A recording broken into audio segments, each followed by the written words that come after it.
السلام علیکم۔ آج کی ویڈیو کا موضوع ہے بیعت عقبہ اول۔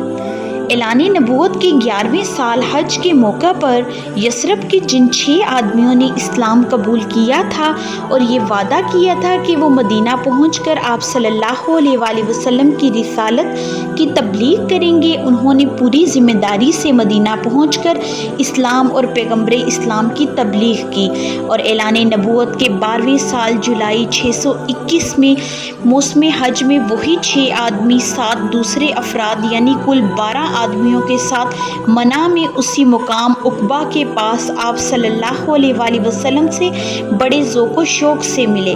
ان کے نام یہ ہیں: ابو امامہ، عوف بن حارث، رافع بن مالک، قطبہ بن عامر، عقبہ بن عامر، ذکوان بن قیس بن خالد، خالد بن مخلد بن عامر، عبادہ بن صامت بن قیس، عباس بن عبادہ، ابو الہیثم بن تیہان، عویم بن سعدہ رضی اللہ تعالیٰ عنہ ہیں۔ ان میں ابو الحسیم بن تیہان اور عویم بن سعدہ قبیلہ اوس سے تعلق رکھتے تھے اور بقیہ 10 لوگوں کا تعلق خزرج سے تھا۔ ان 12 حضرات نے آپ صلی اللہ علیہ وآلہ وسلم کے دست مبارک پر بیعت کی۔ اس بیعت کی تفصیل صحیح بخاری شریف میں حضرت عبادہ بن صامت رضی اللہ تعالیٰ عنہ سے مروی ہے۔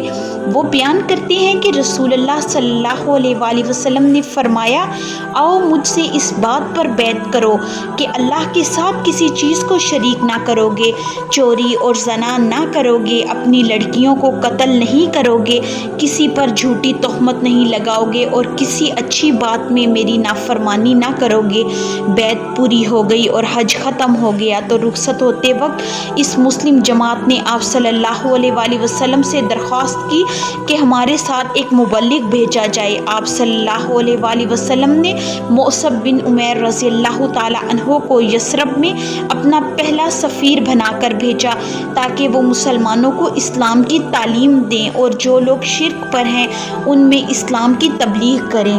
اگر حضرت مؤصب بن عمیر رضی اللہ تعالیٰ عنہ کی مدینہ میں قابل ستائش کامیابی کی بات کی جائے تو حضرت مؤصب بن عمیر رضی اللہ تعالیٰ عنہ مدینہ پہنچ کر حضرت اسد بن زرارہ رضی اللہ تعالیٰ عنہ کے یہاں مقیم ہوئے اور نہایت کوشش اور جان فشانی کے ساتھ تبلیغ کا کام شروع کر دیا۔ اللہ کی رحمت سے قبیلے اسلام میں داخل ہونا شروع ہو گئے۔ مدینہ میں سعد بن معاذ قبیلہ بنو عبد الاشحل کے سردار تھے اور اس کے علاوہ تمام قبائل کے سردار اعظم بھی تھے۔ اسید بن حضری بھی بنو عبد الاشحل کے سردار تھے۔ ایک روز اسد بن زرارہ رضی اللہ تعالیٰ عنہ حضرت مؤصب بن عمیر رضی اللہ تعالیٰ عنہ کو ساتھ لے کر بنی عبد الاشحل اور بنی ظفر کے محلے میں تشریف لے گئے اور بنی ظفر کے ایک باغ کے اندر مرک نامی ایک کنویں پر بیٹھ گئے جہاں دھیرے دھیرے چند مسلمان ان کے پاس جمع ہو گئے۔ جب حضرت سعد بن معاذ کو اس کی خبر ہوئی تو انہوں نے اسید بن حضری سے کہا: چونکہ اسد بن زرارہ رضی اللہ تعالیٰ عنہ میرے خالہ کا لڑکا ہے، اس لیے تم جاؤ اور ان دونوں کو ڈانٹ دو جو کہ ہماری قوم کو بیوقوف بنائے ہوئے ہیں اور ہمارے محلے میں آنے سے منع کر دو۔ اس کے بعد اسید اپنا حربہ لیے ان دونوں کے پاس پہنچے اور سخت سست کہنے لگے اور بولے: تم دونوں ہمارے کمزوروں کو بیوقوف بنانے آئے ہو، اگر تمہیں اپنی جان کی ضرورت ہے تو ہمارے محلے سے نکل جاؤ۔ اس پر حضرت مؤصب بن عمیر رضی اللہ تعالیٰ عنہ نے کہا: کیوں نہ آپ تشریف رکھیں اور کچھ سنیں، اگر کوئی بات پسند آ جائے تو قبول کر لیں اور نہ آئے تو چھوڑ دیں۔ اسید نے کہا: انصاف کی بات کہہ رہے ہو، اور اپنا حربہ گاڑ کر بیٹھ گئے۔ حضرت مؤصب بن عمیر رضی اللہ تعالیٰ عنہ نے اسلام کی بات بتائی، قرآن کی تلاوت کی اور ان پر اسلام پیش کیا۔ اس پر اسید بن حضری نے غسل کیا، کپڑے پاک کیے، اسلام قبول کر لیا اور بولے: میرے پاس ایک اور شخص ہے، اگر اس نے اسلام قبول کر لیا تو اس کی قوم کا کوئی آدمی پیچھے نہ رہے گا، میں اس کو ابھی تمہارے پاس بھیج رہا ہوں۔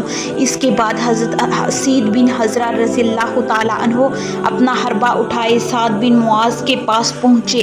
سعد بن معاذ اپنی قوم کے ساتھ محفل میں بیٹھے بیٹھے تھے انہوں نے اسید رضی اللہ تعالیٰ عنہ کو دیکھتے ہی کہا، میں باخدا کہہ رہا ہوں کہ یہ شخص جو تمہارے پاس چہرہ لے کر آ رہا ہے یہ وہ چہرہ نہیں جو لے کر گیا تھا۔ اس کے بعد سعد بن معاذ نے اسید رضی اللہ تعالیٰ عنہ سے پوچھا کہ تم نے کیا کیا؟ انہوں نے کہا، میں نے ان دونوں سے بات کی، ان کی باتیں اچھی تھیں لیکن انہیں میں نے ادھر آنے سے منع کر دیا۔ انہوں نے کہا کہ ہم وہی کریں گے جو آپ چاہیں گے۔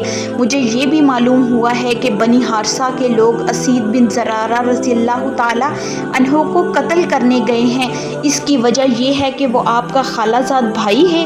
یہ سن کر سعد بن معاذ غصے سے بھڑک اٹھے اور اپنا نیزہ لے کر سیدھے دونوں کے پاس پہنچے۔ دیکھا کہ دونوں اطمینان سے بیٹھے ہیں۔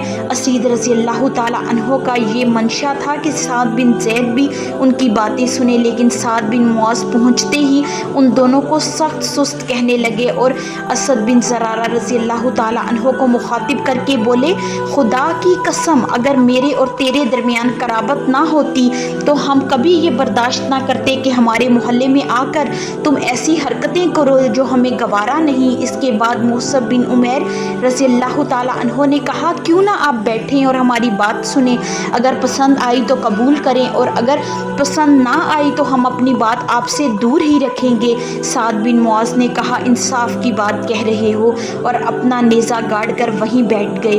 حضرت مصعب بن عمیر رضی اللہ تعالیٰ عنہ نے اسلام کی بات بتائی، قرآن کی تلاوت کی اور ان پر اسلام پیش کیا۔ حضرت سعد بن معاذ نے غسل کر کے کپڑے پاک کیے اور اسلام قبول کر لیا، پھر 2 رکعت نماز پڑھی اور اپنا نیزہ اٹھائے اپنی قوم کی محفل میں پہنچے۔ اس وقت لوگوں نے دیکھتے ہی کہا، باخدا سعد جو چہرہ لے کر گئے تھے یہ وہ چہرہ نہیں۔ حضرت سعد رضی اللہ تعالیٰ عنہ نے اپنی قوم کی محفل میں پہنچ کر کہا، تم لوگ اپنے اندر میرا معاملہ کیسا جانتے ہو؟ سب نے ایک زبان ہو کر کہا، آپ ہمارے سردار ہیں اور اچھی سوجھ بوجھ کے مالک ہیں۔ اس پر حضرت سعد بن معاذ نے کہا، جب تک تم مسلمان نہ ہو جاؤ اس وقت تک میرا تمہارا کوئی تعلق نہیں۔ یہ سنتے ہی تمام بنو عبد الاشہل مسلمان ہو گئے، صرف ایک آدمی جس کا نام احرم تھا وہ جنگ احد تک اسلام قبول نہ کیا، احد کے دن اسلام قبول کیا اور جنگ میں ہی شہید ہو گیا۔ اس نے ایک بھی سجدہ اللہ کے لیے نہ کر پایا تھا۔ آپ صلی اللہ علیہ وآلہ وسلم نے فرمایا، اس نے عمل تھوڑا کیا اور اجر زیادہ پایا۔ حضرت مصعب بن عمیر رضی اللہ تعالیٰ عنہ اسد بن زرارہ رضی اللہ تعالیٰ عنہ کے گھر مقیم رہ کر تبلیغ اسلام کرتے رہے، یہاں تک کہ انصار کا کوئی گھر نہ بچا جس میں چند مرد اور عورتیں مسلمان نہ ہوئی ہوں۔ یہ اعلان نبوت کا 13واں سال تھا جب مکہ میں قریش کے مظالم مسلمانوں کی برداشت سے باہر ہوتے جا رہے تھے۔ 1390 میں حج کا موسم آیا تو مصعب بن عمیر رضی اللہ تعالیٰ عنہ 72 مرد اور 2 عورتوں کا ایک مسلم قافلہ لے کر مکہ روانہ ہوئے۔ مدینہ کے مسلمانوں نے اس قافلے کو اس غرض سے بھی بھیجا تھا کہ قافلہ زیارت رسول صلی اللہ علیہ وآلہ وسلم سے مشرف ہو جائے اور آپ صلی اللہ علیہ وآلہ وسلم کی خدمت میں مدینہ والوں کی طرف سے مدینہ میں تشریف لانے کی درخواست پیش کرے۔ ویڈیو کو اینڈ تک دیکھنے کا بہت شکریہ۔ کل کی ویڈیو میں ہم رسول اللہ صلی اللہ علیہ وآلہ وسلم کی مکی زندگی کے مزید پہلوؤں کے بارے میں بات کریں گے۔ اگر آپ کو آج کی ویڈیو پسند آئی ہو تو لائک، شیئر، کمنٹ اور سبسکرائب ضرور کریں اور گھنٹی کے نشان کو دبائیں تاکہ آپ کو آنے والی ویڈیوز کی اپڈیٹس بر وقت ملیں۔